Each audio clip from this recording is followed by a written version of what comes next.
माखन की मटकी फोड़ी, गोपिन संग अखियां जोड़ी। खाना माखन मटकी फोड़ी, अखियन संग अखियां जोड़ी। ओ नटवर ओ नटवर ओ नटवर नंद किशोर, तो पे जाऊं मैं बिहारी। मैं आरती तेरी गाऊं, ओ केशव कुंज बिहारी। मैं नित्य नित्य शीश नवाऊं, ओ मोहन मदन मुरारी।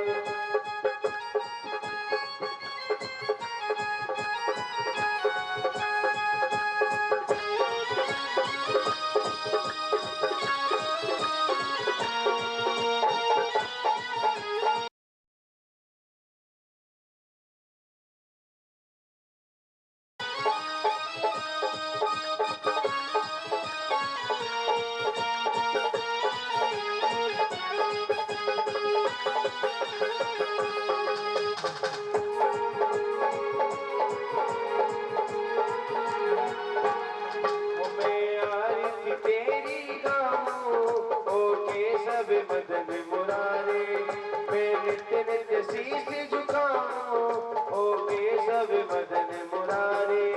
मैं आरती तेरी गाऊं, ओ केशव मदन मुरारे। बोले श्री बांके बिहारी लाल की, श्री गुरुदेव भगवान की, श्री भागवत महापुराण की, स्वामी श्री नारायणाचार्य जी महाराज के। जय जय श्री राधेश्याम।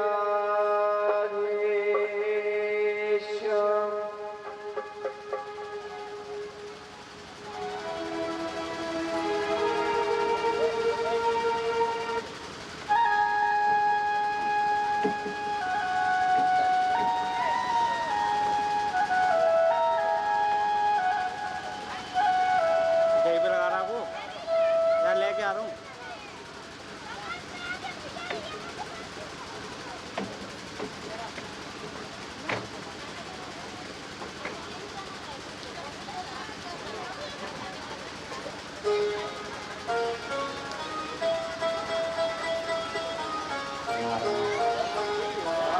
नारायण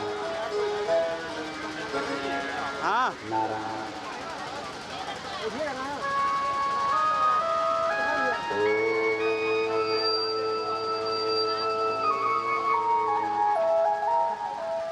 स्वस्ति श्री गणेशाय नमः। ओम अस्मद्गुरुभ्यो नमः। अस्मत्परं गुरुभ्यो नमः। अस्मद्सर्वगुरुभ्यो नमः। श्रीमते रामानुजाय नमः। श्रीवत्सेनाय नमः।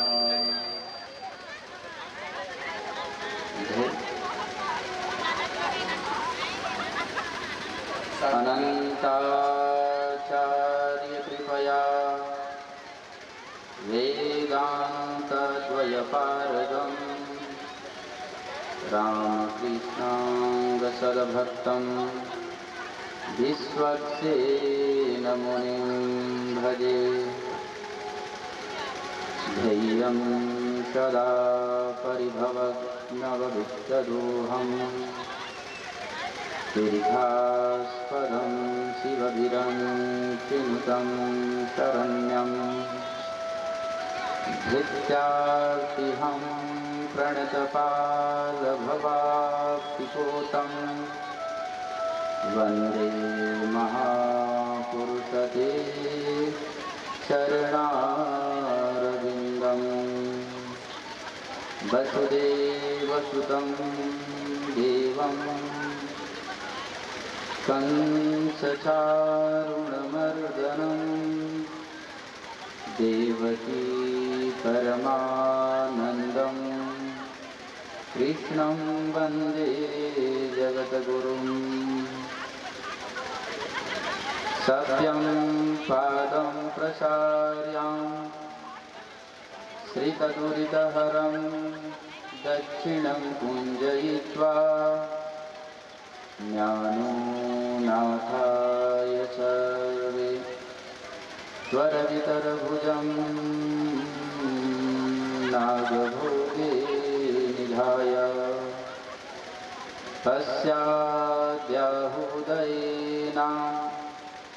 प्रतिभटसमने धारयं शङ्खचक्रे देवी भूषार्जुष्टो वितरतु जगतां सर्ववैकुण्ठनाथं नमस्तु रामाय च लक्ष्मणाय दिव्यै सतस्यै जनकात्मजायै नमस्तु रुद्रेन्द्रयमानिलेभ्यो नमस्तु छन्दार्कमरोर्गणेभ्यो मन्दाकिनी सलिलसितपदारविन्दम् दिव्याजुचक्रसुखदाब्जकरारविन्दम् ब्रह्मेशशेषविहगे ससमचिताङ्गम् सिद्धासमस्तमनिशं शरणं प्रपद्ये लक्ष्मीनाथसमारम्भ्यां नाथयामुनिमध्यमाम्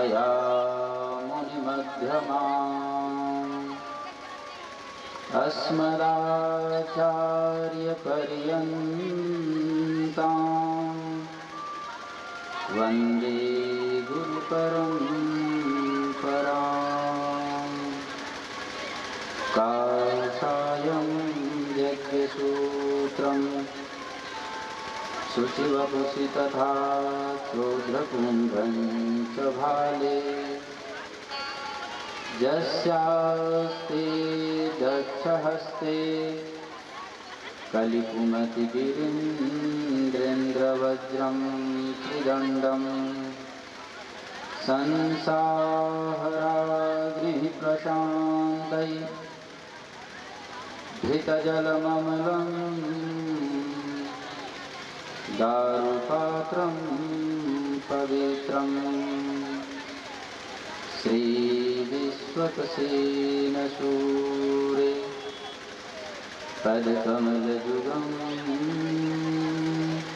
श्रेयसेशं श्रयामि राधा मेरी स्वामिनी मैं राधे का दास जन्म जन्म मोहि दीजियो श्री वृंदावन धाम श्री चरण निवास। परम मंगल में परात्पर अखिलेश्वर अकारण करुणा करुणालय सर्व सर्वेश्वर सर्वव्यापी पीताम्बरधारी बालकृष्ण लाल की वांगमय प्रतिमूर्ति ही श्रीमद् भागवत महापुराण है। आइए हम सब कथा में प्रवेश करने से पूर्व अपने मन वाणी को पवित्र करें। मन वाणी का पवित्र करने का सबसे सुगम और सरल साधन भजन का आश्रय है।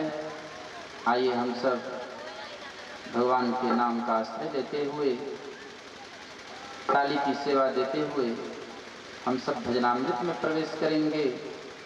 तत्पश्चात पुनः अमृत रस का रसास्वादन करेंगे। आइए आनंद के साथ ताली की सेवा देते हुए श्री राधे। मेरे से मिलने का मेरे गुरुवर से मिलने का सत्संग ही बहाना है सामने से मिलने का। सत्संग ही बहाना है, वो दुनिया वाले क्या जाने, हाँ दुनिया वाले क्या जाने, मेरा रिश्ता पुराना है, दुनिया वाले क्या जाने।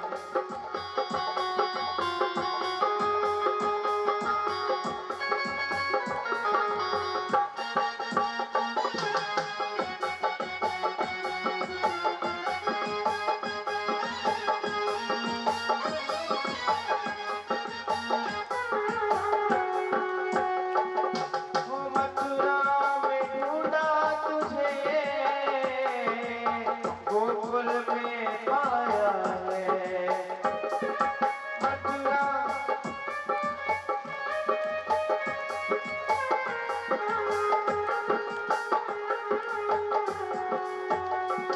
ओ मथुरा में ढूंढा तुझे, गोकुल में पाया है, ओ वृंदावन की गलियों में, वृंदावन की गलियों में, वो मेरे श्याम का ठिकाना है, श्याम जी से मिलने का सत्संग ही बहाना है।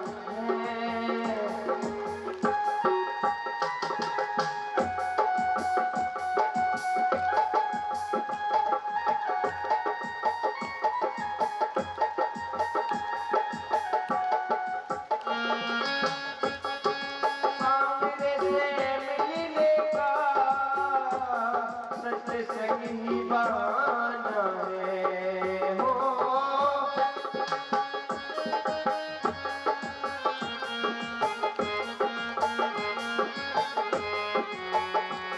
ये दुनिया वाले क्या जाने, हो दुनिया वाले क्या जाने, मेरा रिश्ता पुराना है।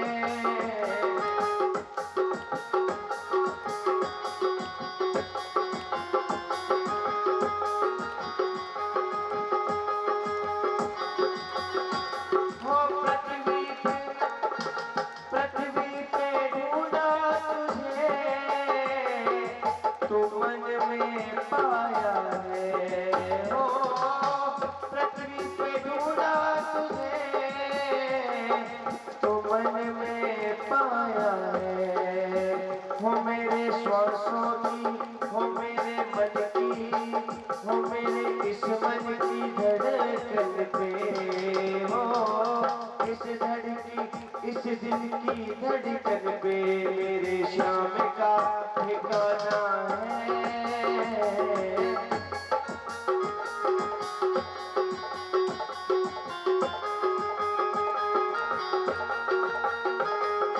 सामने से मिलने का सत्संग ही बहाना है।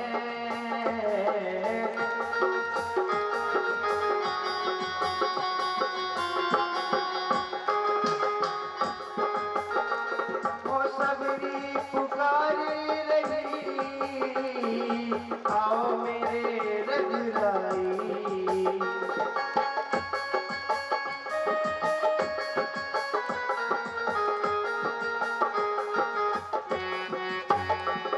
हो सबरी पुकार रही, आओ मेरे रघुराई, हो खट्टे मीठे बेरों का, खट्टे मीठे बेरों का तोहे भोग लगाना है, सामने से मिलने का सत्संग ही बहाना है, दुनिया वाले क्या जाने, मेरा रिश्ता पुराना है, सामने से मिलने का मेरा दिल ही, सामने से मिलने का सत्संग ही बहाना है, दुनिया वाले क्या जाने।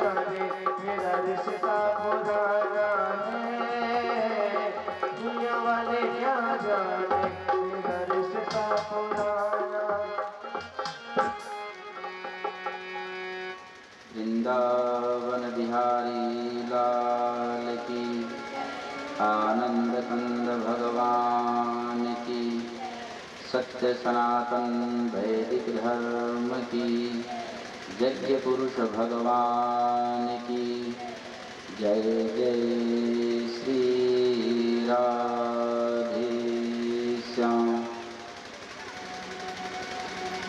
सशंख चक्रं सकिरीटकुण्डलं सपीतवस्त्रं सरसीरुहेक्षणं, सहारवक्षस्थलितोऽस्तुभयश्रियं, नमामि विष्णुं शिरसा चतुर्भुजम्। आइए हम सब मिलकर भगवान के उस दिव्य मंगलमय विग्रह का स्मरण करते हुए उनके जुगल पाद कमलों में हम सब अपने चित्त को समर्पित करेंगे। तब हमारे अंदर हमारा जब चित्त भगवान के जुगल पाद कमलों में समर्पित हो जाएगा तो जिस अमृत रस का धारा प्रवाहित हो रही है उस स्थिति में ही अंदर प्रविष्ट कर पाएगा।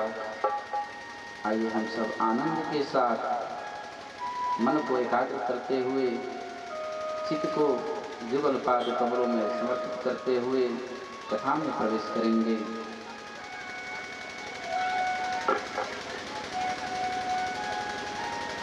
श्री आदरणीय सुखदेव जी कहते हैं कि हे राजन,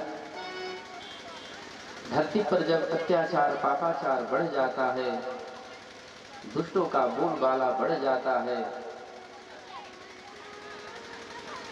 तो भगवान विविध रूप धारण करके अवतरित होते हैं। आज वही स्थिति बना हुआ है। जब जब हुई धर्म की हानि, बाढ़हि असुर अधर्म अभिमानी, तब तब धरि प्रभु विविध शरीरा, हरहि कृपा निधि सज्जन पीरा। आज वही स्थिति बना हुआ है। माता पृथ्वी गाय का रूप धारण करके त्राहि त्राहि कर रही हैं, क्योंकि पृथ्वी के ऊपर जो पाप कर्म हो रहा है उस पीड़ा का सहन माता पृथ्वी से नहीं हो पा रहा है। माता पृथ्वी आज गाय का रूप धारण करके और भगवान के पास पहुंच रही हैं। देवताओं के पास गई और कही कि प्रभु, मेरे ऊपर इतने पाप कर्म बढ़ गए हैं, इतना अत्याचार बढ़ गया है, इतने दुर्जनों की संख्या अधिक हो गई है कि हमें महसूस हो रहा है कि मैं अब रह नहीं पाऊंगी, मैं तो रसातल में चली जाऊंगी। यह पीड़ा असहनीय है, बर्दाश्त से बाहर का है। ऐसे अपने मन के भाव को आज देवताओं के समक्ष प्रस्तुत कर रही हैं। देवताओं ने उनके भाव को समझ करके ब्रह्मा के पास गए और ब्रह्मा के समक्ष पृथ्वी माता की बातों का प्रस्ताव रखा और ब्रह्मा जी ने कहा कि पृथ्वी के इस बात का प्रस्ताव मैं नारायण के पास रखूंगा। वसुदेव गृहे साक्षात् भगवान पुरुषः परः, जनिष्यते तत्प्रयार्थं संभवन्तु सुरस्त्रियः। ब्रह्मा जी ने कहा कि मथुरा में वसुदेव नाम के राजा होंगे।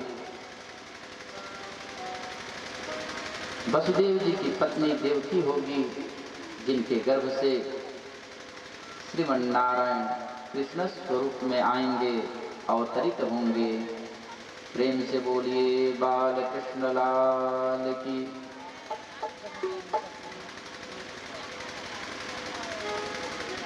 आज इस बात का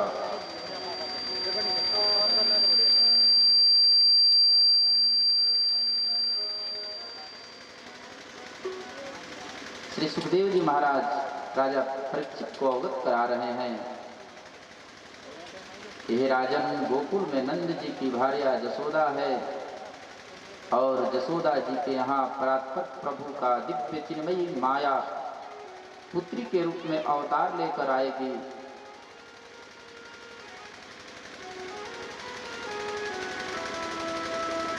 लेकिन हे माता पृथ्वी, आप सबके कष्ट की निवृत्ति के लिए मुझे ऐसा लगता है कि वह समय काफी नजदीक आ गया है।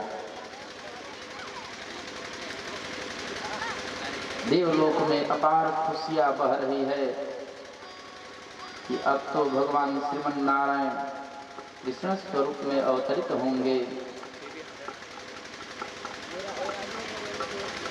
मथुरा के सबसे बड़े यशस्वी राजा, जिनका नाम उग्रसेन, ऐसा वर्णन आता है कि उग्रसेन का कोई संतान नहीं था, कोई पुत्र नहीं था। राजा उग्रसेन ने बहुत बड़ी तपस्या की, पुत्रेष्ट कामेष्ट यज्ञ किया, तब जाकर के उग्रसेन की पत्नी गर्भवती हुई।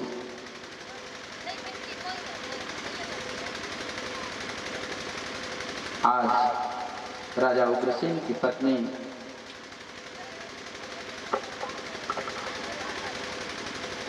जंगल में विहार करने के लिए सहेलियों के साथ निकली है और जिस जंगल में विहार कर रही हैं, घूम रही हैं, उसी जंगल में एक द्रुमिल नाम का राक्षस रहता है, जिसका दृष्टि उस उग्रसेन की पत्नी के ऊपर पड़ता है और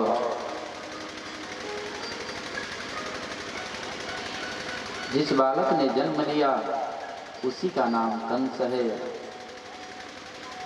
आज अहंकार उत्पन्न हो गया। उग्रसेन ब्राह्मणों के समक्ष गए तो विप्रू ने कहा कि हे राजन, आपके घर में जो बालक जन्म लिया है वह तो साक्षात पापस स्वरूप है।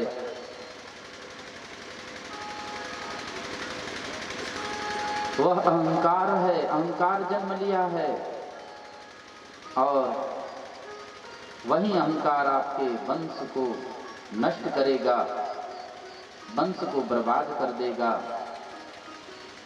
उग्रसेन जी विप्रों के बात को मानकर आज उस कंस को लता पताओं में लपेट करके जमुना में बहा दिए।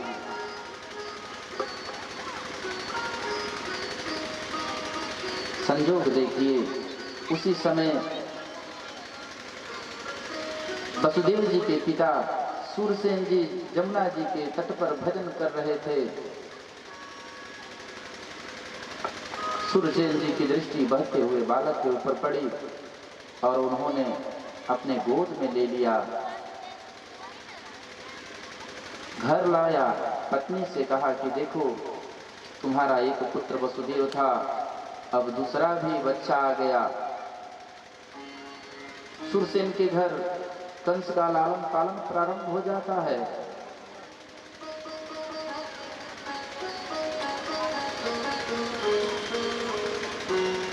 कंस अब बड़ा हो गया है।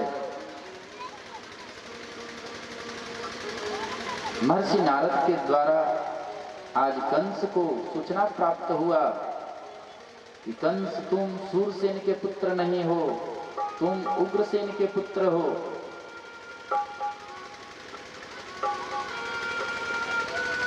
जैसे वास्तविक सूचना प्राप्त हुई रात्रि में ही सूरसेन जी के घर का परित्याग करके आज कंस कैलाश पर्वत पर जाता है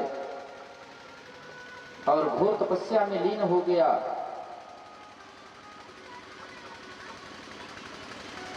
कंस ने निष्ठा के साथ इतना घोर तपस्या किया कि भोले बाबा प्रसन्न हो गए। कहने लगे कि वत्स वर मांगो, क्या चाहिए?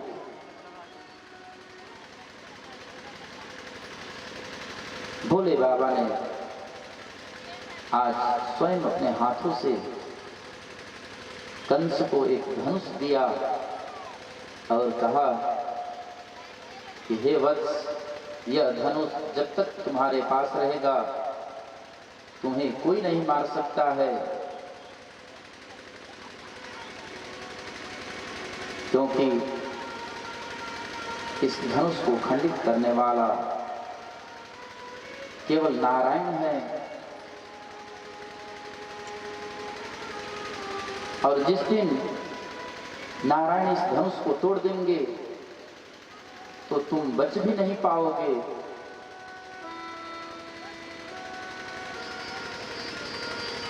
धनुष लेकर के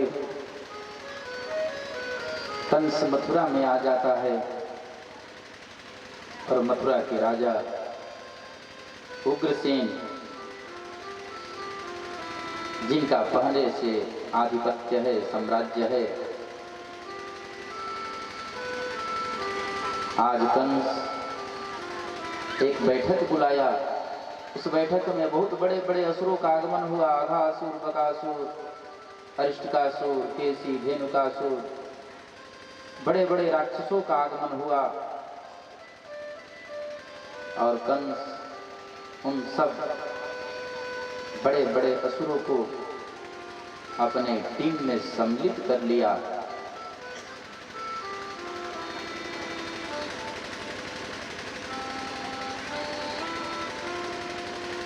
उग्रसेन महाराज उसी समय यज्ञ कर रहे थे। उस यज्ञ में कंस जाकर के ब्राह्मणों को अपमानित किया, यज्ञ को विध्वंस किया। ऐसे कंस के करतूत को देख करके उग्रसेन जी कहे कि कंस, तुमने अच्छा नहीं किया, यह सरासर अन्याय है, पाप है। तुम ब्राह्मणों से क्षमा मांगो। अब तो इधर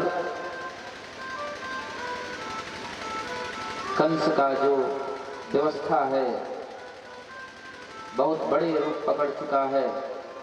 कंस ने तुरंत अपने मित्रों के साथ आज उग्रसेन जी को कारागार में डाल देता है।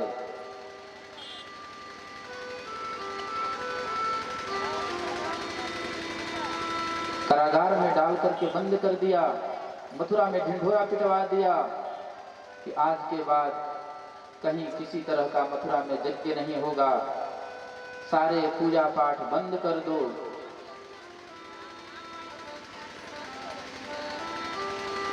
भोज भंडारे सब बंद कर दो।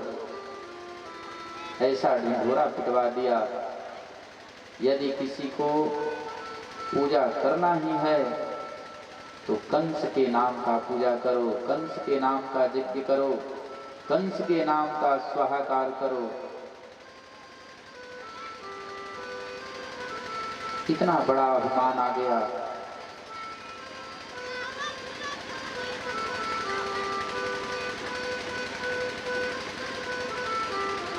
कंस के अत्याचार बढ़ने प्रारंभ हो गए। पूरे साम्राज्य पर उसका आधिपत्य हो गया। सारी प्रजा भयभीत है। कंस के मन में हुआ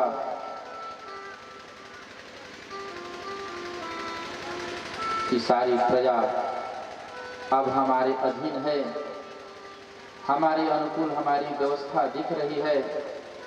और घर में जो चाचा की पुत्री है यानी हमारी बहन अब विवाह के योग्य हो गई, उसका विवाह कर देना चाहिए, ये मेरा धर्म बनता है।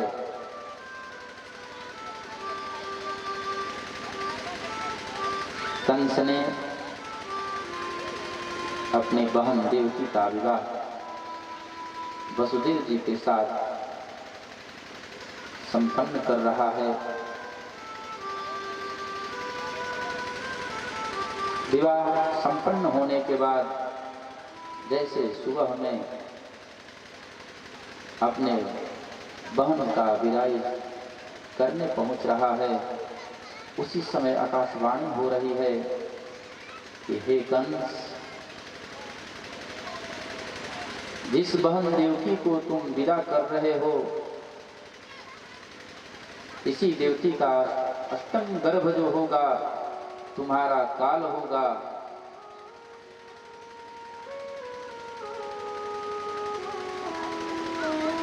आकाशवाणी को सुनकर के अभिमानी कंस घबरा गया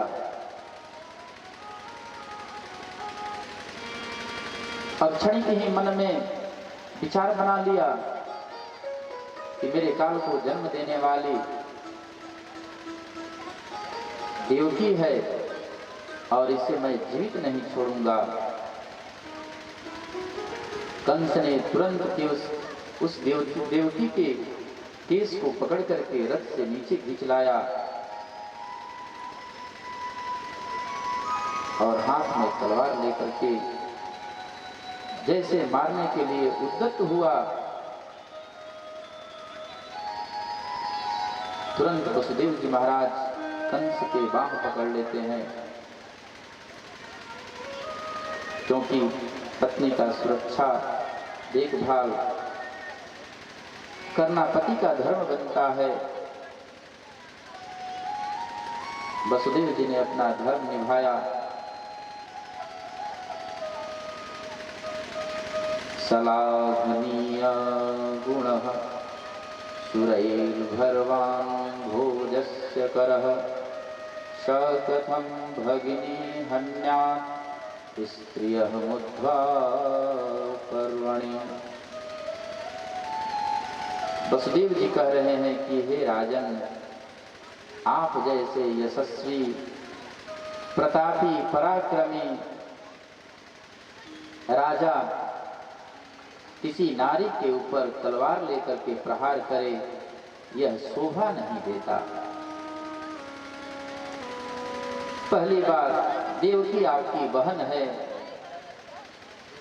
और नारी भी ऐसे अबध्या होती है और विवाह के समय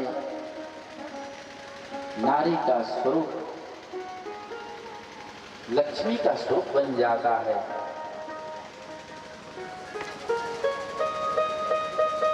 आप सब देखे होंगे विवाह प्रकरण में सिंदूरदान से पूर्व, कन्यादान से पूर्व उस कन्या का पाद प्रक्षालन माता पिता करते हैं, भाई बंधु करते हैं।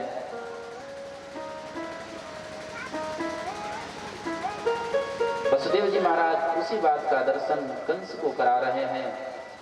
हे राजन, यह नारी लक्ष्मी स्वरूप में है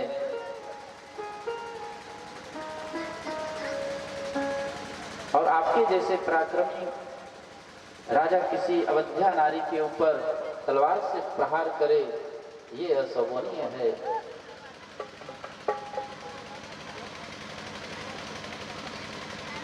और जिस कन्या का आपने कन्यादान किया,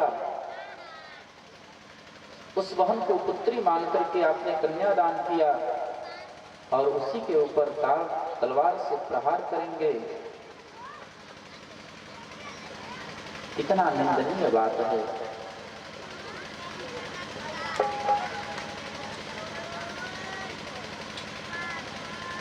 कंस कह रहा है कि हे वसुदेव, आपने आकाशवाणी को नहीं सुना। आकाशवाणी के माध्यम से हमें जो सूचना प्राप्त है कि हे कंस, देवकी का अष्टम गर्भ तेरा काल होगा। और वसुदेव, यदि मैं काल को जन्म देने वाली देवकी को छोड़ देता हूं तो ये तो मेरी नासमझी है। न देवकी रहेगी न काल उत्पन्न होगा।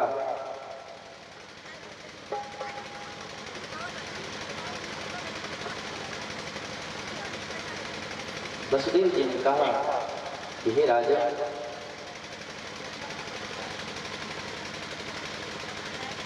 मैं सत्य कहता हूं, नारी के ऊपर प्रहार करना धर्म के विरुद्ध है। जैसे देवकी के गर्भ से संतान उत्पन्न होंगे, सारे के सारे संतान मैं आपको सौंप दूंगा। यदि यह बात मंजूर है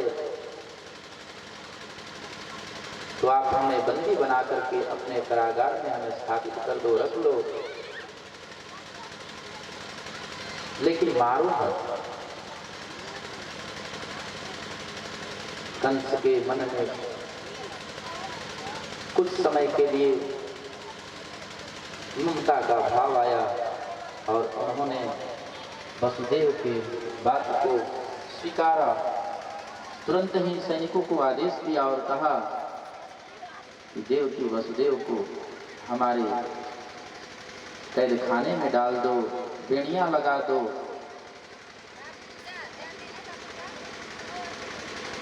जब तक मेरे काल जन्म नहीं ले लेता तब तक ये कैदी बन करके हमारे कैद खाने में ही रहेंगे।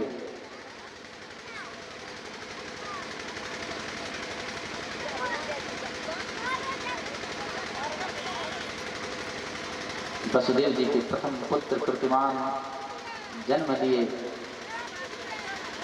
कंस ने उन्हें भी मार डाला। धीरे धीरे धीरे धीरे देवकी के गर्भ से 6 बच्चों की उत्पत्ति हुई, सारे के सारे संतान को नष्ट कर दिया।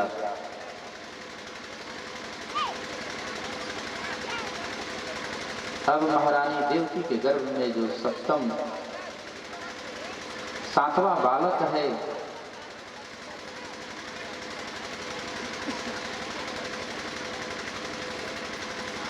प्रभु श्रीमन नारायण के मन में बड़ा चिंता हुई कि माता देवकी के गर्भ में जो 7वां बालक है वही तो शेष नाग है, परंतु जन्म लेते ही कंस उन्हें मार देगा।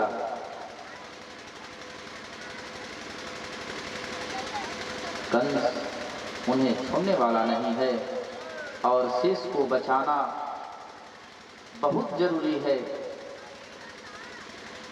ठाकुर जी ने योग माया को बुलाया और उन्हें आदेश दिया। भगवान ने योग माया से कहा कि हे देवी, देवकी के गर्भ में जो 7वां बालक है उसको तुम गोकुल पहुंचा दो। योग माया ने वैसा ही किया। योग माया ने उस बालक को देवकी माता के गर्भ से निकाल करके रोहिणी माता के गर्भ में स्थापित कर दिया और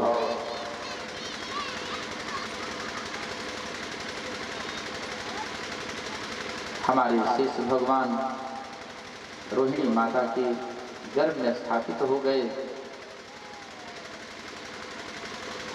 जो बलराम जी के रूप में अवतरित हुए। इधर समय पूर्ण होता है, कंस ने सैनिकों को भेजा कि देखो देवकी के 7वें बालक जन्म ले लिया होगा, समय पूर्ण हो गया है। तो सूचना प्राप्त हुआ कि देवकी के 7वां गर्भ भी नष्ट हो गया है। कंस के मन में कुछ सकून प्राप्त हुआ कि चलो अपने आप ही मेरा काल गर्भ में ही नष्ट हो गया। अब आज भगवान श्रीमन नारायण कृष्ण स्वरूप में अवतरित होने वाले हैं। बड़ा सुंदर संयोग है। सभी देवी देवता भगवान के आगमन के लिए खड़े हैं। स्वागतम कृष्ण, स्वागतम कृष्ण, स्वागतम स्वागतम शरणागतम कृष्ण। जो सत्य है, त्रिकालाबाधित है, उनका आगमन होना है। सत्यव्रतम सत्य परम त्रिसत्यम, सत्यस्य योनि निहितम च सत्ये, सत्यस्य सत्यभृत सत्यनेत्रम, सत्यात्मकं त्वां शरणं प्रसन्ना, शरणं प्रपन्ना।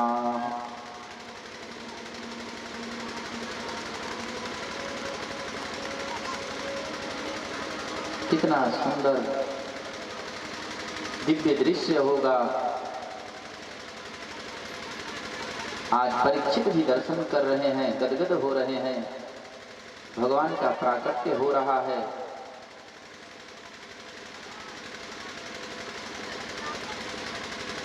देवताओं ने भगवान की मंगलमय स्तुति प्रस्तुत की।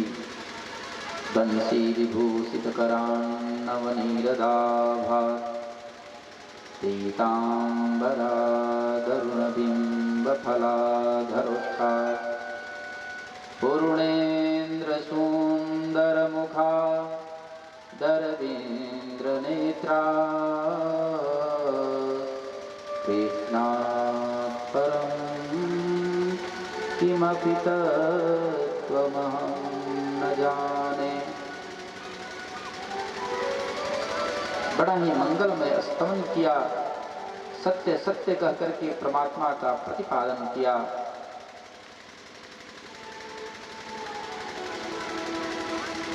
क्योंकि भगवान ने अवतार से पूर्व ही हम लोगों को वचन दिया था कि मैं अवतरित होकर के उस अहंकार रूपी कंस का शमन करूंगा, नाश करूंगा, कंस का उद्धार करूंगा।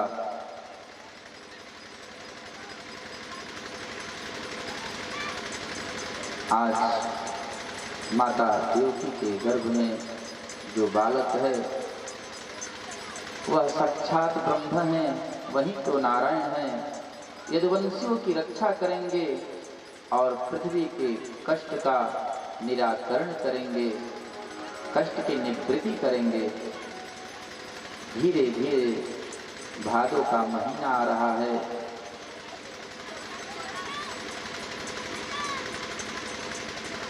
कृष्ण पक्ष है, अष्टमी तिथि है, रोहिणी नक्षत्र है, दीन बुधवार है और भगवान का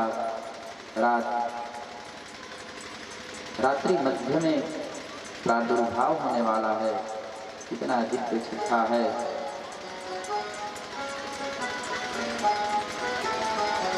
जैसे ही भगवान का आगमन हुआ, सारे देवलोक में खुशियां मनने लगी। प्रेम से बोलिए बाल कृष्ण लाल की, कृष्ण कन्हैया लाल की। देवलोक में भजन कीर्तन इत्यादि चल रहा है। सभी लोग नृत्य कर रहे हैं। भगवान के उस दिव्य बाल स्वरूप का दर्शन करके सभी लोग आनंदित हो रहे हैं।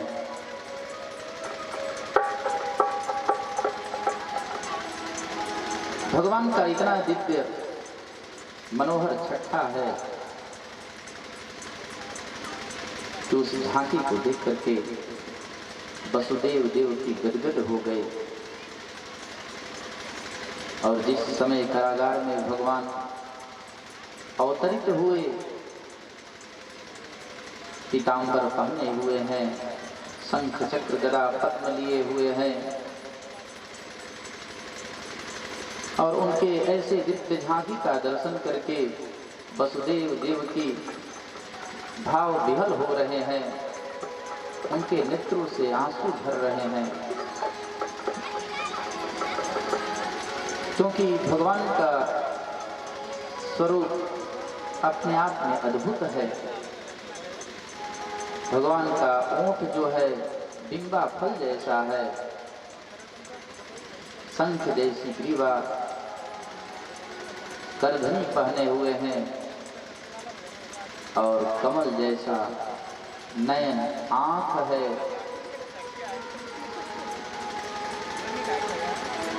और उनका चेहरा नीलमणि जैसा प्रकाशित हो रहा है। देवकी वसुदेव दोनों ने आज उस कन्हैया के दिव्य स्वरूप का दर्शन करके प्रणाम किया और बड़ा ही सुंदर प्रस्तुति की।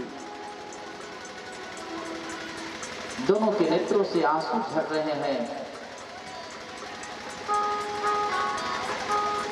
खुशी के आंसू, और महसूस कर रहे हैं कि अब हमारे कष्ट की निवृत्ति हो जाएगी, ऐसा उन्हें आभास हो रहा है, महसूस हो रहा है। और ब्रज का गजब विचित्र स्थिति बना हुआ है। जिस समय भगवान का आगमन हो रहा है, ब्रज में सन्नाटा पड़ा हुआ है। माता देवकी कहती है कि मैं कितना बड़ा सौभाग्यशाली हूँ। अपने सौभाग्य के बारे में मैं किन शब्दों से उसका बखान करूं। आज मेरे घर भगवान स्वयं पुत्र बनकर के आए हुए हैं, जो निर्गुण हैं, निर्विकार हैं, निर्विशेष हैं। वह ब्रह्म आज मेरे घर आए हुए हैं। मेरा कितना सौभाग्य है।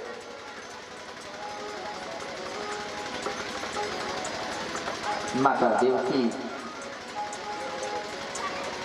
आज कन्हैया से कह रही है,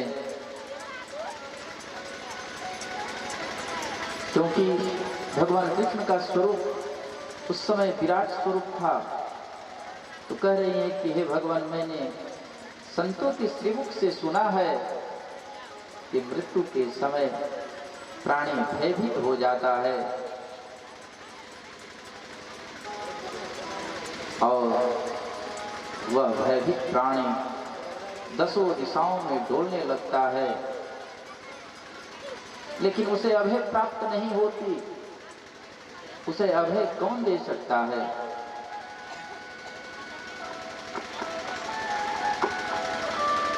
हे प्रभु, आपके चरणों का जो आश्रय ले ले, आपके नाम के चिंतन के प्रति जो अग्रसर बढ़ता रहे, वह तो मौत पर भी विजय प्राप्त कर लेता है।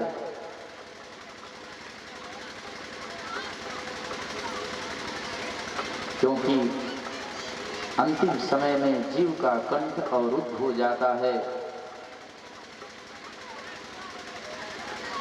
और कंठ अवरुद्ध होने के कारण वह परमात्मा का स्मरण नहीं करता, जिसके कारण उसे पुनः गिरना पड़ता है, आना पड़ता है। आवागमन के मार्ग से वह छुटकारा नहीं पा पाता, उसे छुट्टी नहीं मिल पाती। पुनरपि जननम पुनरपि मरणम, उसका ये कार्य हमेशा लगा रहता है।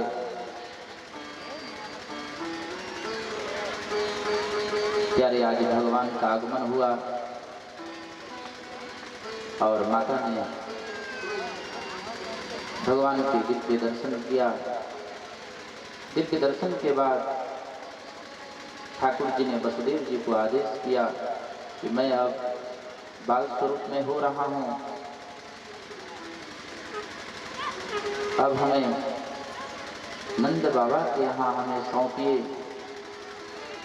और वहाँ जो कन्या का आगमन हुआ है उसे आप इस कारागार में लेकर के अपने पास स्थापित कर दीजिए। भगवान के आदेश पर आज वसुदेव जी उस कृष्ण को लेकर के गोकुल चल दिए। गोकुल जाते समय मंद मंद बारिश हो रहा है। शेषनाग भी छत्र बन करके रक्षा कर रहे हैं। भक्ति महारानी जो जमुना जी हैं वह भी भगवान के श्रीपाद चरण को स्पर्श करके अपने शांत स्वरूप को धारण कर ली और वसुदेव जी को जैसा आदेश था वसुदेव जी ने वैसा किया।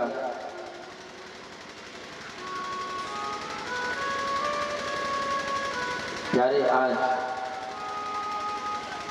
नंद बाबा के यहाँ ठाकुर जी विराजमान हो जाते हैं और जो कन्या है योग माया आज कारागार में आ जाती है। प्रभु के जाते समय उस कारागार के संपूर्ण दरवाजे खुल गए, देवकी वसुदेव की बेड़ियां खुल गई और जैसे उस माया को लेकर के वापस आ रहे हैं वसुदेव जी, तो धीरे धीरे सारे दरवाजे बंद होते गए, बेड़ियां लगती गई, पहले की अवस्था में आ गए।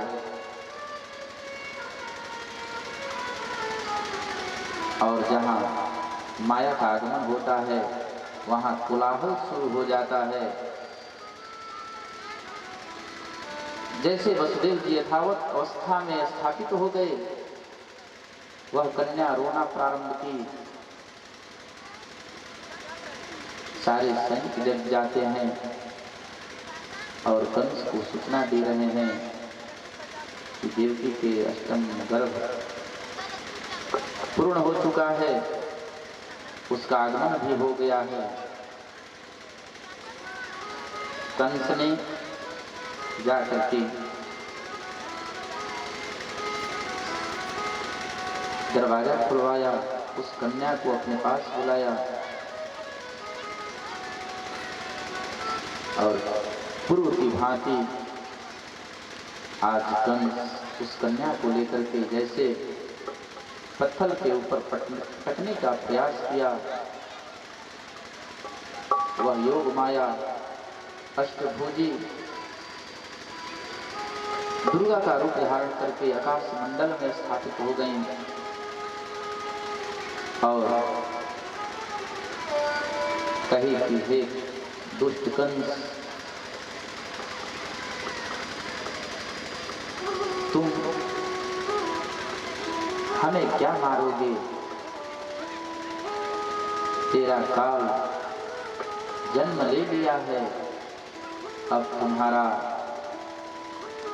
जाने का समय नजदीक आ रहा है, अब तुम्हारा नाश होगा। ऐसा कर करके योग माया अंतर ध्यान हो गई। प्रेम से बोलिए श्री ललित सुंदरी महाभगवती की, आनंद कंद भगवान की। आज नंद बाबा के महल में बड़ा ही सुंदर उत्सव मन रहा है, जहां आनंद का ही आगमन है।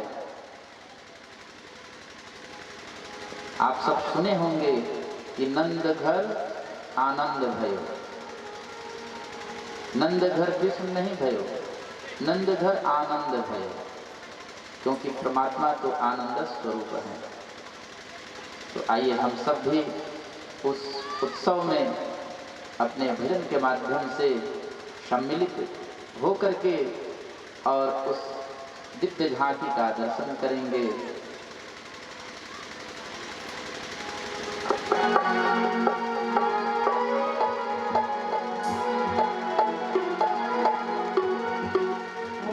तेरे लाला की सुन के मैं आई, यशोदा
रेशम की लंबी रजाई यशोदा मैया दे दे बधाई। रेशम की लंबी रजाई यशोदा मैया दे दे बधाई। लाला की सुन के मैं आई यशोदा मैया दे दे बधाई।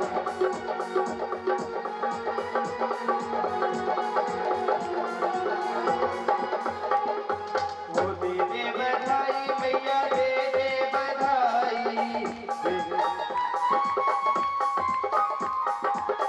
दे दे बधाई मैया दे दे बधाई। लाला की सुन के मैं आई यशोदा मैया दे दे बधाई। लाला की सुन के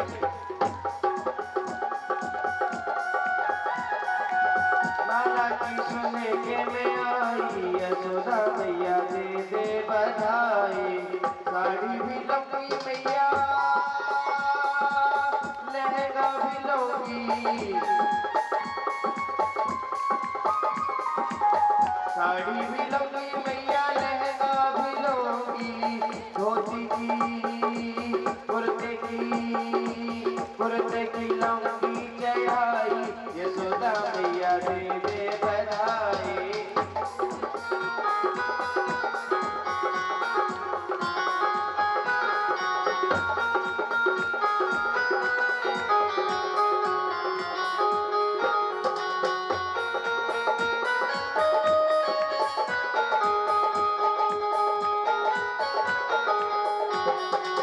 लाला की सुन के मैं आई यशोदा मैया दे दे बधाई। लाला की सुन के मैं आई यशोदा मैया दे दे बधाई। चंद्र सखी भज बाल कृष्ण छब। चंद्र सखी भज बाल कृष्ण छब। नित नित जाओ बलिहारी यशोदा मैया दे दे बधाई। लाला की सुन के मैं आई यशोदा मैया दे दे बधाई। लाला की सुन के मैं आई यशोदा मैया दे दे बधाई। ओ यशोदा मैया दे दे बधाई। लाल कृष्ण लाल की। आज नंद बाबा के महल में नंद के आनंद भयो जय कन्हैया लाल की। बड़ा ही बृहद रूप से भव्य रूप से उस आनंद का उत्सव मन रहा है। नंद बाबा के खुशियों का ठिकाना नहीं। नंद बाबा आज जमुना में डुबकी लगा करके पीतांबर धारण करके अपने खजाना को खोल रहे हैं और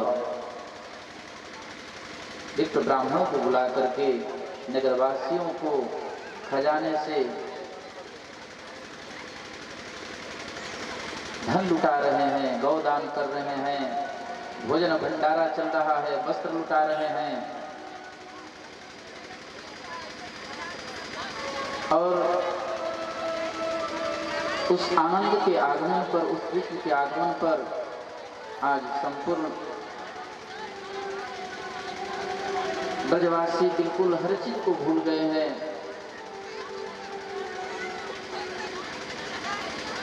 उत्सव में सभी लोग सम्मिलित होकर के उस आनंद के स्मरण करते हुए परमानंद की अनुभूति प्राप्त कर रहे हैं।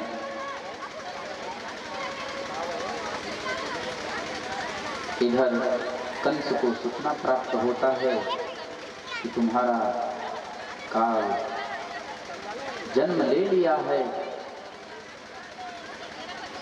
कंस ने बैठक बुलाया।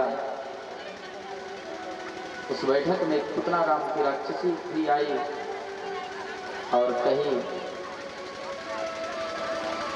कि मैं उस बालक को नष्ट कर सकती हूँ, मार सकती हूँ। आज कृष्ण कन्हैया बाल भगवान पलने में झूल रहे हैं। 7 दिन के हो गए। सभी लोग धीरे धीरे आकर के उत्सव में सम्मिलित होकर के लाला का दर्शन कर रहे हैं। पुतना का भी आगमन होता है। पुतना ने अपने स्तन पर टिक लगा करके आई। स्तनपान करने के बहाने मैं इस बालक को मार दूंगी।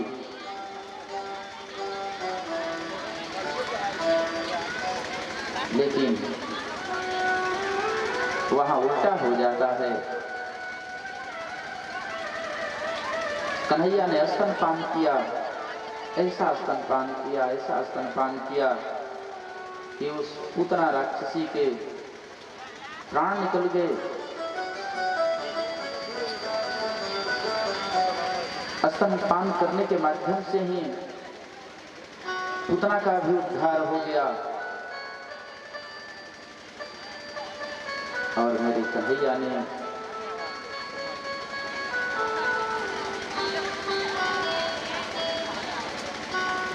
पूतना का उद्धार कर दिया।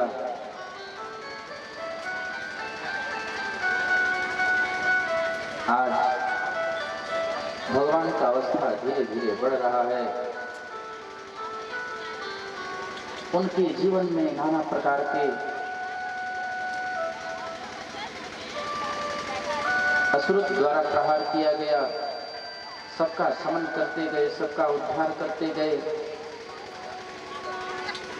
समय बढ़ते जा रहा है।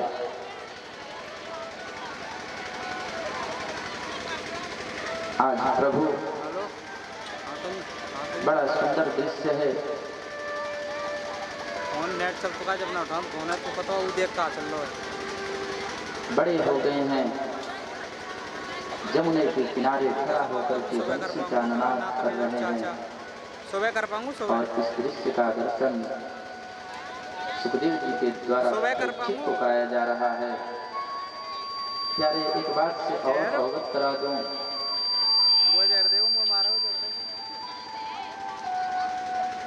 कृष्ण चरित्र में जो यश प्रदान करने वाली यशोदा है,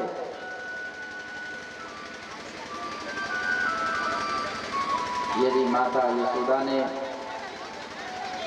उस कन्हैया के जीवन में यश प्रदान नहीं किया होता तो आज कृष्ण को कौन जानता। उनके वैभव प्रकाष्ठा को हम सब कैसे जानते।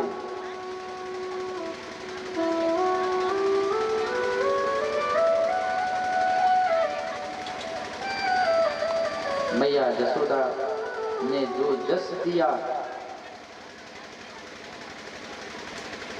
और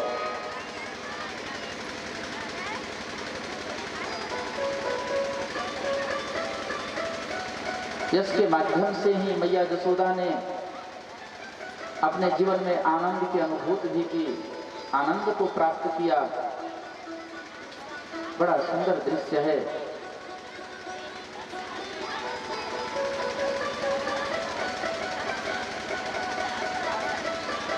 मैया यशोदा अपने स्वयं अपने हाथों से उस लाला की सेवा कर रही हैं। आप विचार करें कि जिस घर में हजारों हजार दास दासियां पर भी मैया यशोदा अपने हाथों से उस कन्हैया का सेवा कर रही हैं।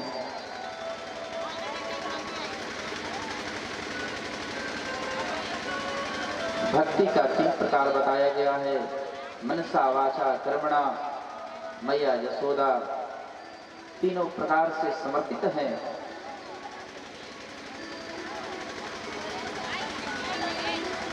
यदि आज के समय में संस्कार, उत्तम संस्कार माता के द्वारा ही संतान को प्राप्त होता है, लेकिन समय बहुत परिवर्तित हो चुका है सज्जनों।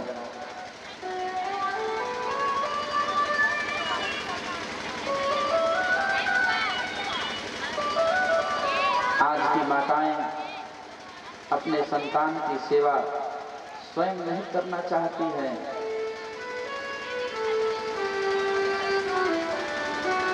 थोड़ा सा वैभव हुआ, मन में अभिमान आ गया और दासियों के द्वारा सेवा होना प्रारंभ हो जाता है।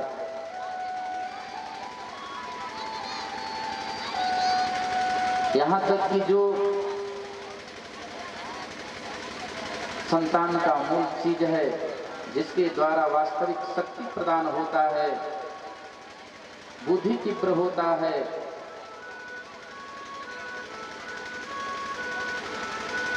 माताएं, आज की माताएं अपने संतान को अपना स्तनपान नहीं कराती है कि मेरा सौंदर्य खराब हो जाएगा।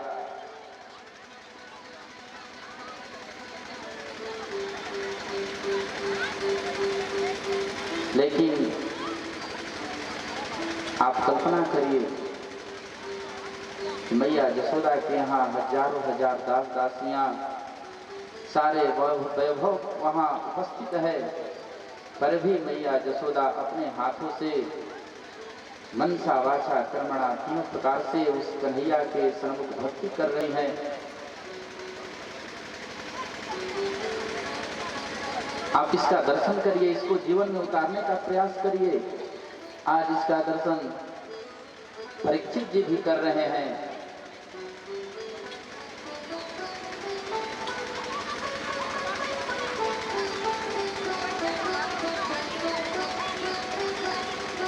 कृष्ण ने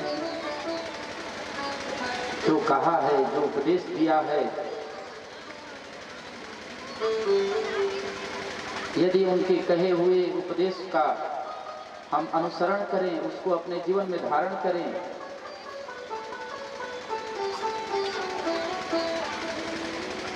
तो जीव का वास्तविक मार्ग स्वयं प्रशस्त हो जाएगा।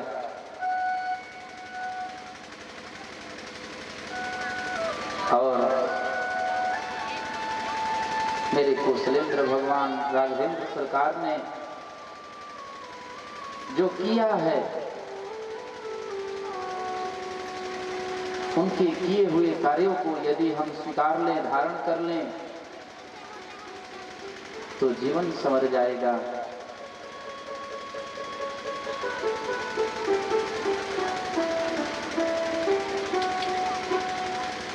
कृष्ण ने जो किया है वह हम सबों से संभव नहीं है। 6 कोस लंबी चौड़ी राक्षसी पुतना का वध भगवान कृष्ण ने 7 दिन की अवस्था में ही कर डाली। क्या यह संभव है? हम सबों से संभव नहीं है, ये तो परमात्मा ही कर सकते हैं। हाँ, संभव क्या हो सकता है? उनके कहे हुए वचनों को यदि हम अपने जीवन में उतार लें, उनके वचनों को स्वीकार लें, धारण कर लें, इस जीव का कल्याण हो जाएगा, इस जीव का वास्तविक मार्ग प्रशस्त हो जाएगा।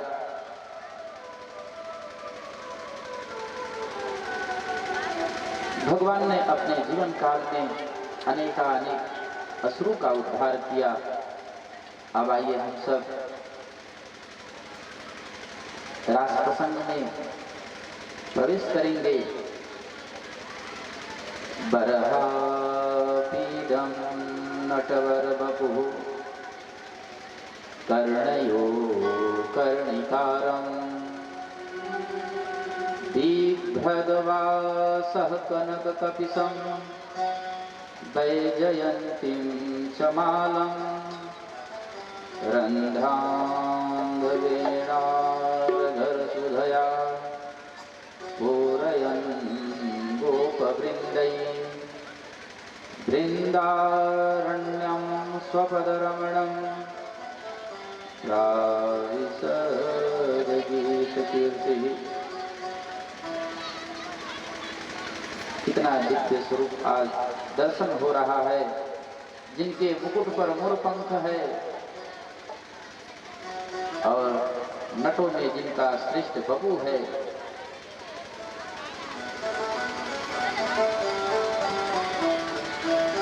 आज ठाकुर जी गोपाल भी बन रहे हैं। कार्तिक महीना शुक्ल पक्ष अष्टमी तिथि आज दोनों भाई माता यशोदा के पास उपस्थित होकर के नमन वंदन कर रहे हैं और गौ चराने का आदेश प्राप्त किया और उन्हें गोपाल की उपाधि प्राप्त हो जाती है। हमारे कन्हैया गोपाल बन गए। गोपाल बनने के बाद धीरे धीरे उनकी अवस्था बड़ी हो रही है। तमाम असुरों का उन्होंने उद्धार किया। आगे चल करके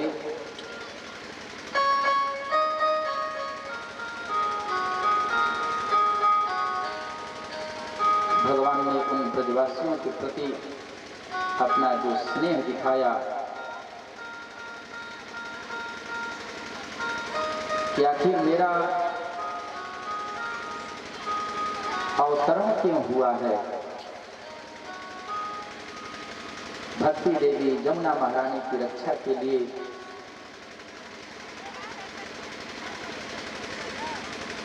उस ब्रज में दहती अग्नि से ब्रजवासियों की रक्षा के लिए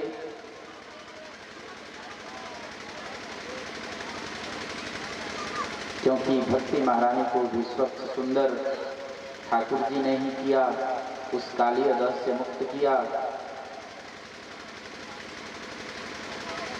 दाहाग्नि को भी उन्होंने स्वयं पान कर लिया। पान करके आज संपूर्ण ब्रजवासियों का रक्षा किया है।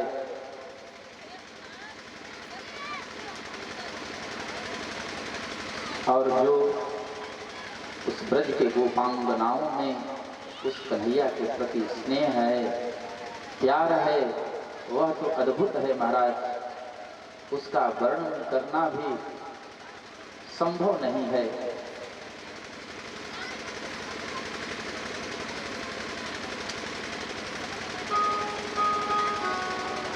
गोपियों के हृदय में उस कन्हैया के प्रति जो स्नेह है, जो ममत्व है, जो बंधन की रस्सी बंधी हुई है, वह अपार है।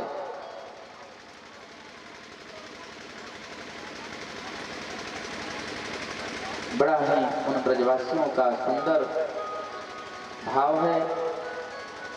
आज कन्हैया अर्धरात्रि में जमुना किनारे खड़े होकर के बंसी का ननाद कर रहे हैं।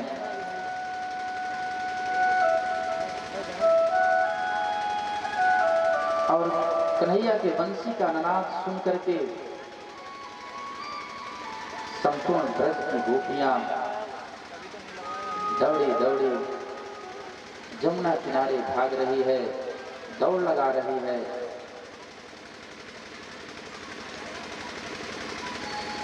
आप ध्यान से सुनेंगे, बड़ी विचित्र कथा है। आज उस ब्रह्म जीव का मिलन का कथा है। यह कोई स्त्री पुरुष का मिलन नहीं, यह तो ब्रह्म के साथ जीव का मिलन की कथा है।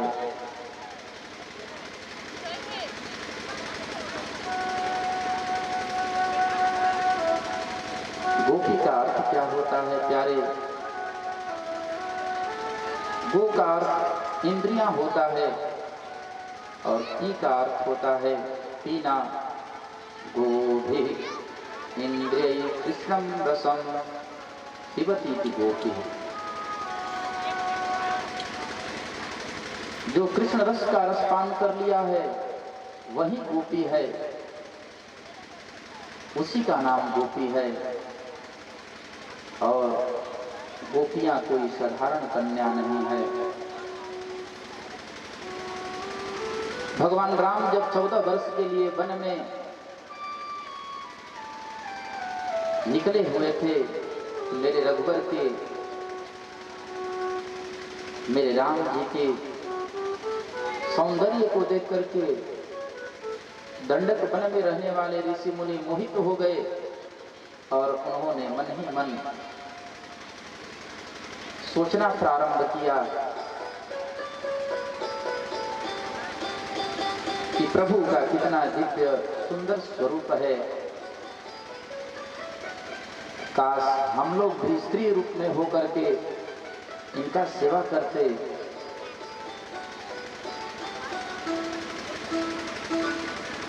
प्रभु श्री राम उनके आंतरिक भाव को समझ करके और वचन दिया तथास्तु।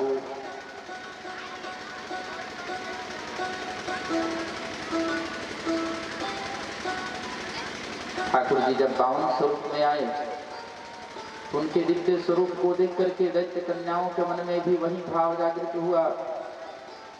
समुद्र मंथन के समय भगवान जब कच्छप स्वरूप को धारण किए तो मत्स्य कन्याओं के मन में भी वही भाव आया था।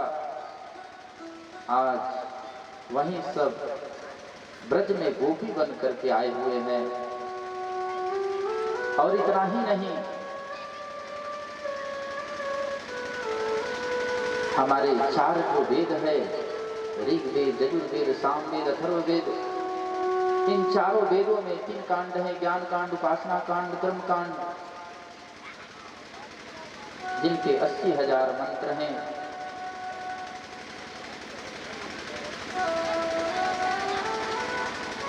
कर्म कांड में 80,000 मंत्र होते हैं, श्लोक होते हैं। उपासना कांड में 16,000।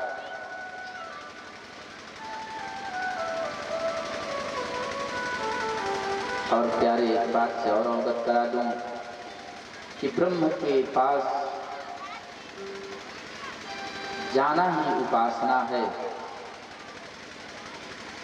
आज वहीं 80,000 कर्मकांड के जो वेद मंत्र हैं, वहीं सभी मंत्र ब्रजमंडल में गोपी बन करके आए हुए हैं।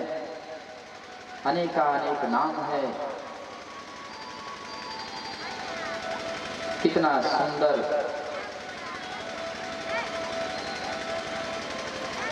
दिव्य समय आ रहा है। शरद पूर्णिमा की रात्रि कन्हैया ने पेड़ों का निनाद किया, बंसी का निनाद किया।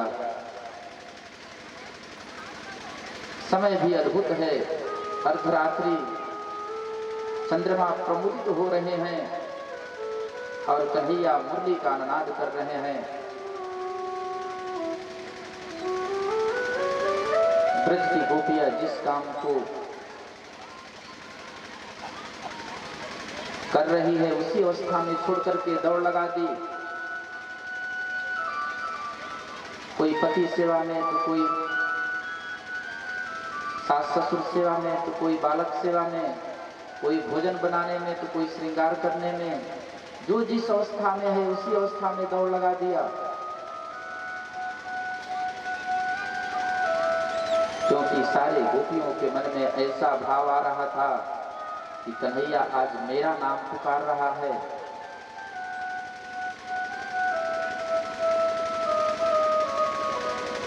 ये समझने का विषय है। सारे ब्रज के गोपियों के मन में ऐसा ही भाव महसूस हो रहा है कि कन्हैया आज पूर्णिमा की रात हमें याद कर रहा है, बंसी के माध्यम से हमें बुला रहा है। सारे ब्रजवासी गोपियां दौड़ी दौड़ी कन्हैया के पास चली गई। ठाकुर जी ने संपूर्ण आए हुए गोपियों का स्वागत किया। स्वागतम ओ महाभागः प्रियं किं करवाणि वः प्रस्यानामयं कश्चित् ब्रूतागमन कारणम्। स्वागतम। हे महाभागाओं, आपके आगमन से आज मुझे बहुत आनंद महसूस हो रहा है, आनंद मिला है। आज कन्हैया के उस वचन को सुनकर के सारी गोपियां प्रसन्न हो गई, क्योंकि गोविंद ने जो मुस्कुरा करके उस गोपियों का स्वागत किया। सारी गोपियां आज मनमुग्ध है, प्रसन्न है। लेकिन कन्हैया ने एक प्रश्न किया रजस्येषा घोररूपा घोरसत्त्वा निसेविता प्रतीयात् प्रजं नेह श्रेयं स्त्रीस्त्रिभिः सुमध्यमा। हे गोपीजन, ये अर्धरात्रि कितनी घोर रूपा है। इन घोर रूपा रात्रि में अपने पतियों, बच्चे, परिवार को छोड़कर के निर्जन वन में आप दौड़ी दौड़ी यहाँ तक आई हो, ये कहाँ का धर्म है? ये तो धर्म विरुद्ध है। आपने जो कार्य किया है ये धर्म के विरुद्ध किया है। क्योंकि जिस जंगल को पार करके आप सबों ने यहाँ तक आया, उस घोर जंगल में हिंसक जीव भी रहते हैं, उनसे खतरा हो सकता था। और हे गोपी, पतिव्रता स्त्री का ये धर्म नहीं है कि पर पुरुष के यहाँ अर्धरात्रि में आना। पतिव्रता स्त्री का ये धर्म नहीं है, उसके विरुद्ध है। क्योंकि तुम्हारे शरीर का जो पति है उसका सेवा करना ही तुम्हारा धर्म है। तुम्हारे शरीर का जो बच्चा है उसका लालन पालन करना ही तुम्हारा धर्म है। सज्जनों, जीव जब ब्रह्म से मिलन का प्रयास करता है,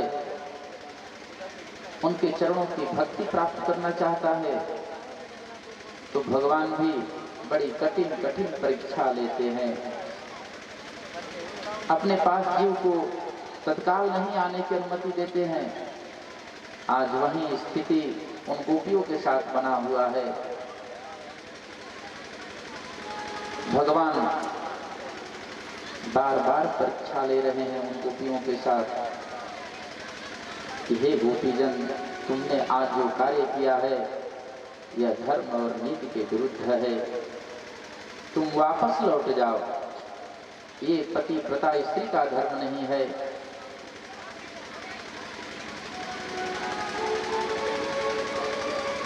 एक दृष्टांत के माध्यम से भगवान आज उन गोपियों को समझा रहे हैं और कह रहे हैं कि देखो, पतिव्रता स्त्री का कितना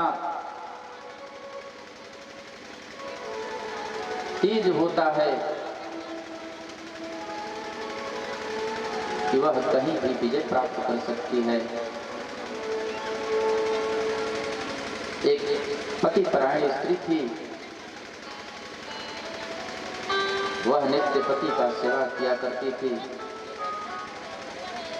सुबह में पति को स्नान कराना, भोजन कराना और काम से लौटने के बाद पुनः उनका सेवा करना, रात्रि में भोजन कराना, शयन कराना, उस स्त्री का इस तरह का नियम धर्म था। और महाराज एक दिन का समय, पति सुबह काम पर निकले हुए थे। विशेष परिश्रम के कारण उस स्त्री के पति के शरीर में काफी थकान हो गया था।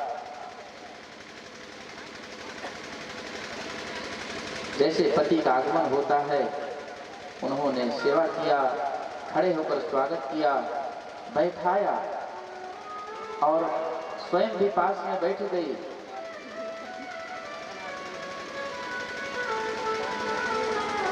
पति दिन भर थके हुए थे, तुरंत अपने पत्नी के गोद में सो जाते हैं।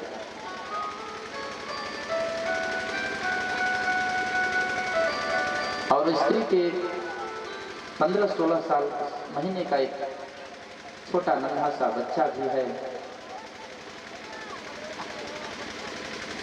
ये सारी बात आज कन्हैया भगवान कृष्ण उन गोपियों से कह रहे हैं कि पति तो अपने पत्नी के गोद में सो गए और ये स्त्री पति धर्म का पालन करने वाली थी, पति परायण थी। आंगन में नन्हा सा बालक क्रीड़ा कर रहा है, ठुमुक ठुमुक करके चल रहा है। और पहले के समय में हर आंगन में अग्नि कुंड हुआ करता था।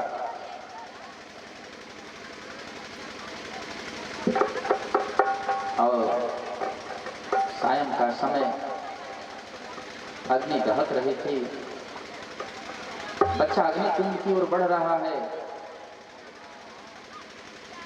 स्त्री के मन में हो रहा है कि यदि मैं पति को जगाती हूं तो मेरा पति प्रथा धर्म नष्ट हो जाएगा और यदि बच्चे को छोड़ता हूं तो दहकती अग्नि कुंड में गिर करके भस्म हो जाएगा, राख हो जाएगा।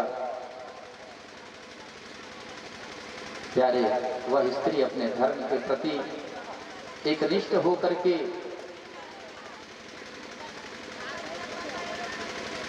और मन को एक निष्ठ बना लिया।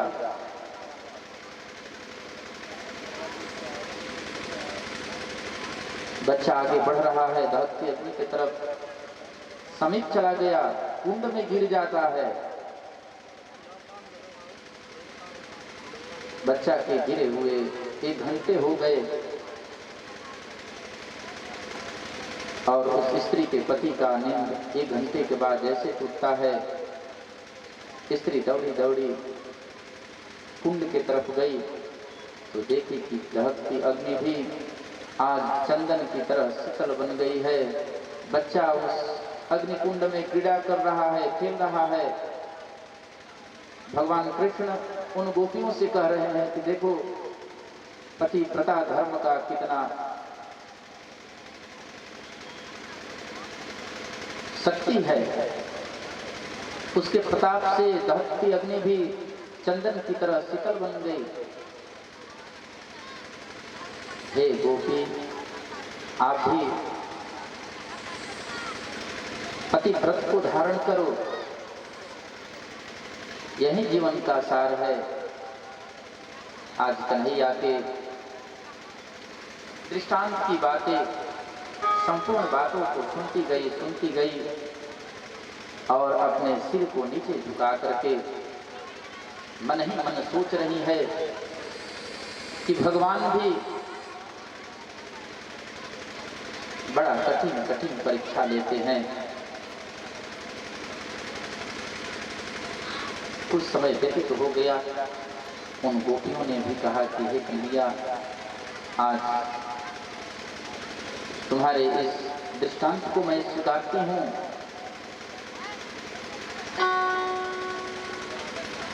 लेकिन मेरा भी कुछ कथन है, मेरा भी एक दृष्टांत है।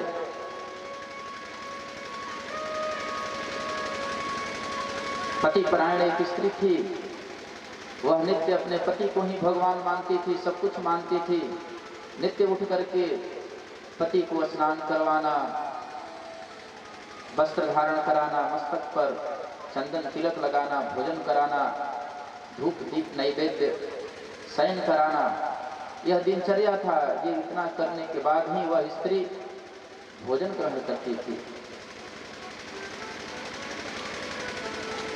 आज गोपियां कृष्ण से कह रही है कि हे कृष्ण, ध्यान पूर्वक आप भी इस दृष्टांत को सुनो। कुछ समय व्यतीत हो गया, घर में आर्थिक तंगी आ जाती है।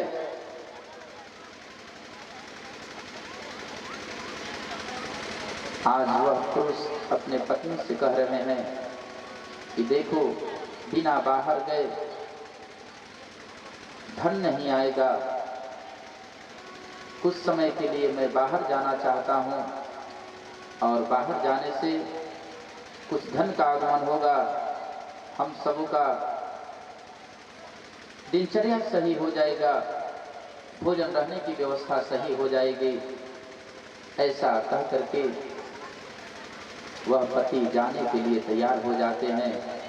लेकिन जो पति परायण स्त्री है वह कहती है कि हे प्रभु, मेरा भी जो जीवन का मूलभूत संकल्प है कि बिना आपका सेवा किए मैं अंत तक नहीं ग्रहण करती हूँ, उसका निर्वहन कैसे होगा, वह कार्य मेरा कैसे पूर्ण होगा।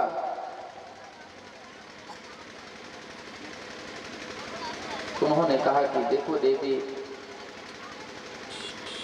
तुम मेरा मिट्टी का स्वरूप बना लो और स्वरूप को घर में रख करके नित्य की तरह तुम पूजा करना, उसके बाद अन्न ग्रहण करना। उन्होंने उस बात को स्वीकार लिया, वैसा ही करना प्रारंभ कर दिया।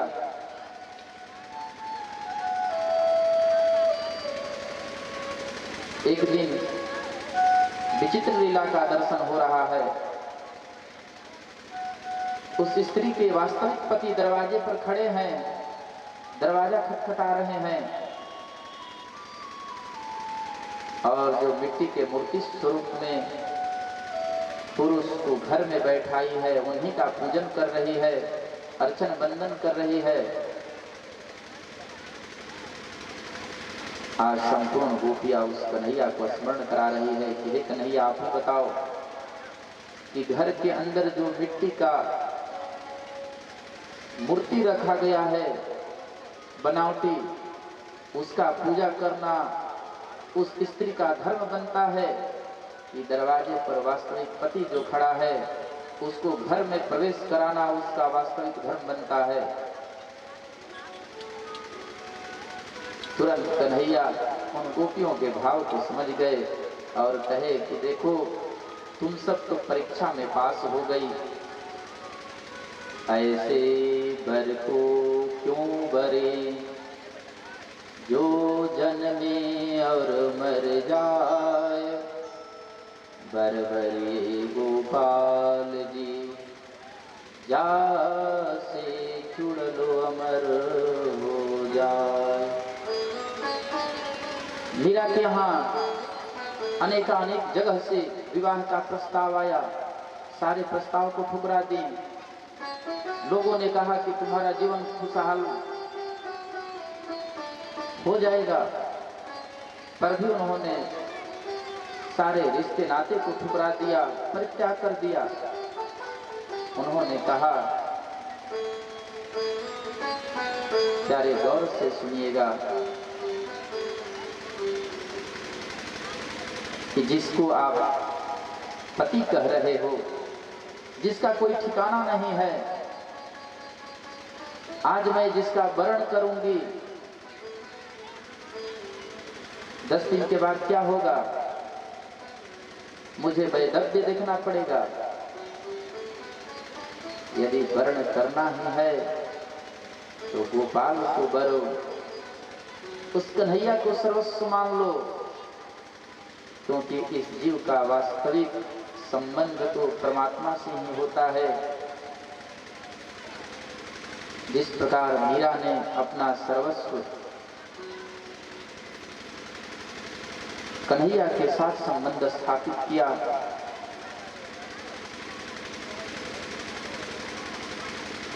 आज मीरा की गाथा घर घर में गाई जाती है। मीरा के एक पद का रिसर्च यूनिवर्सिटियों में चल रहा है। मीरा के एक पद पर लोग पीएचडी कर रहे हैं। यदि हम भी उस चीज को अपना लें तो हम भी मीरा की तरह बन जाएंगे। प्रेम से बोलिए आनंद कंद भगवान की, बाल कृष्ण लाल की। आइए, लीला का समय हो चुका है। संक्षिप्त में हम लोग 2-4 शब्दों के माध्यम से कथा का समापन करेंगे। भगवान उन गोपियों के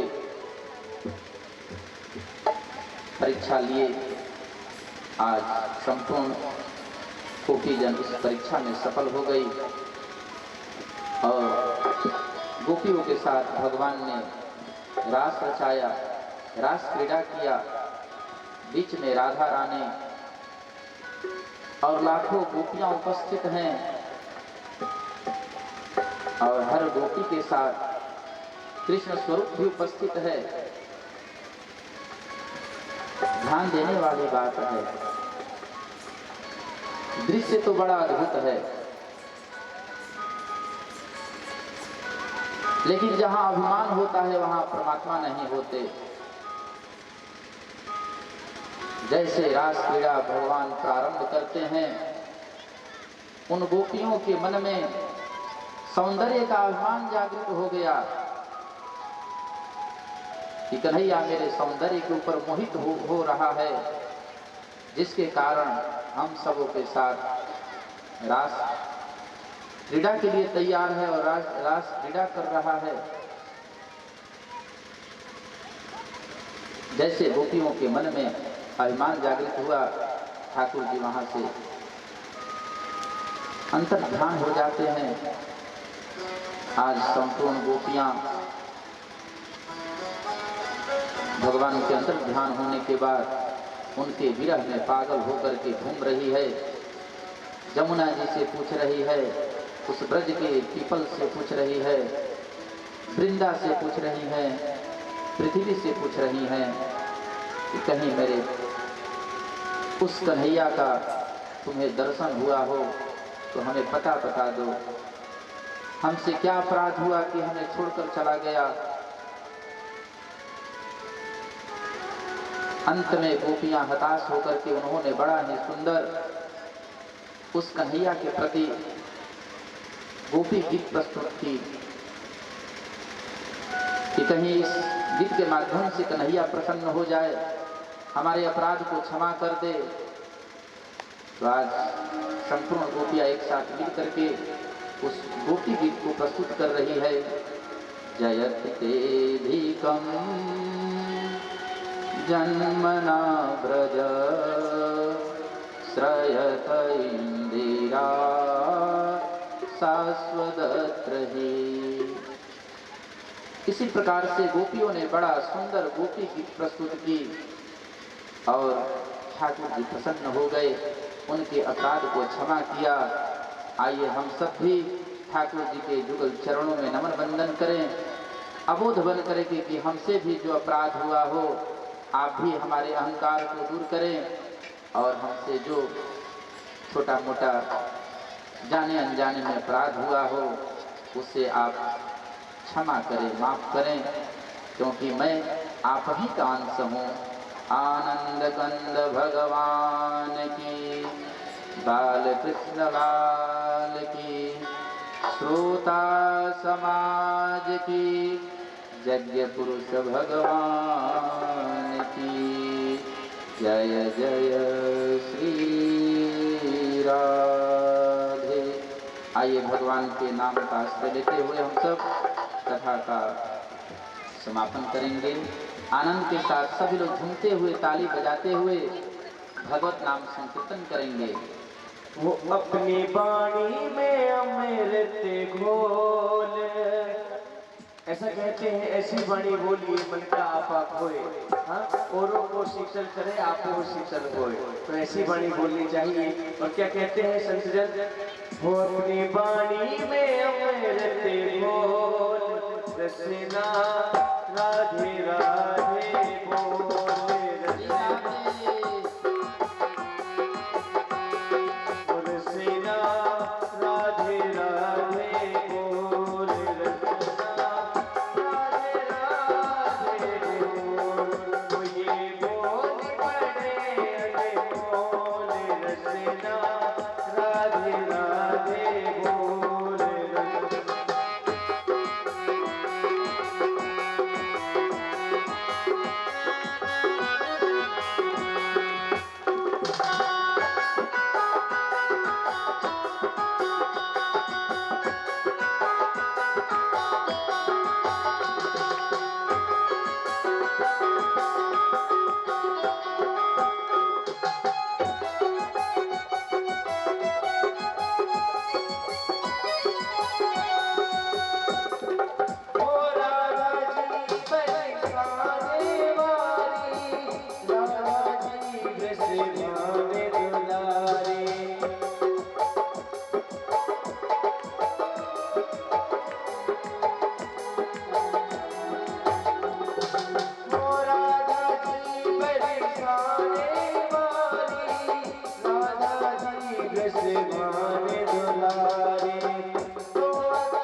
अपनी वाणी में अमृत घोल रसना राधे राधे बोल रसना।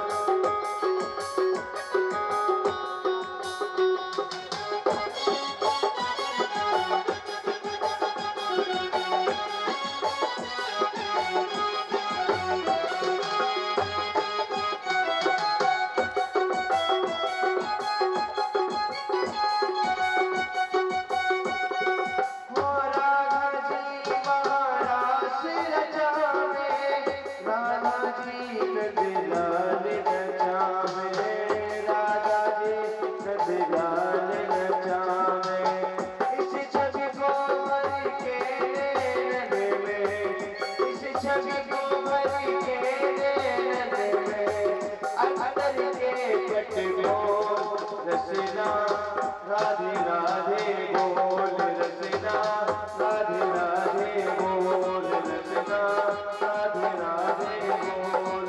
वो अपनी वाणी में अमृत बोल रसना राधे राधे बोल रसना राधे राधे बोल रसना राधे राधे बोल। ओ ये बोल बड़े अनमोल रसना राधे राधे बोल रसना राधे राधे बोल।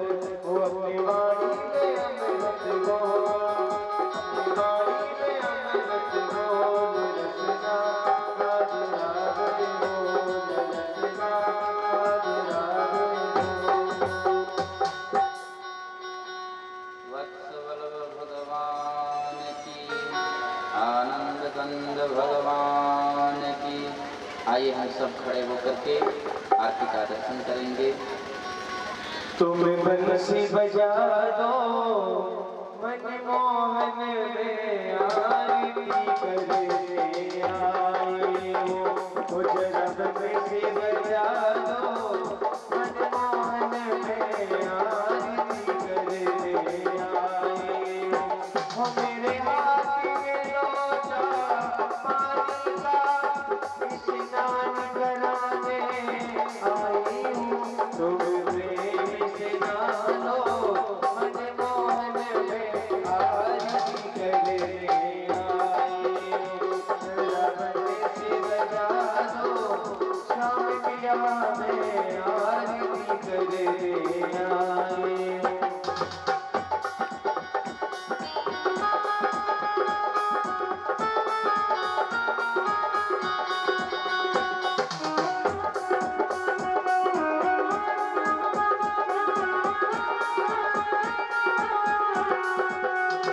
मेरे हाथ में थाली भोजन की प्रभु भोग लगाने आई हूँ।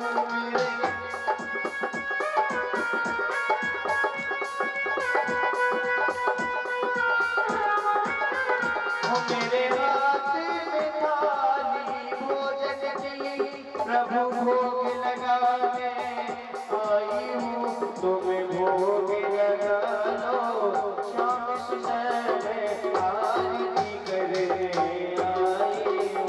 तुम्हें बंसी बजा दो मनमोहन में आरती करने आई हूँ। मेरे चुन चुन कलिया सेज बिछाई प्रभु तुम्हें सुलाने आई हूँ।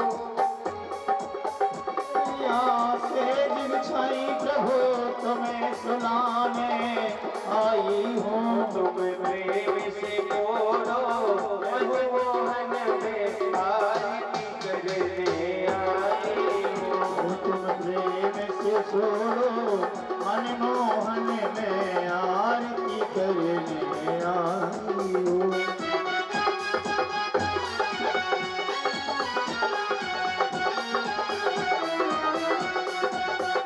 जरा बंसी बजा दो शाम सुबह आरती करने आई हूँ।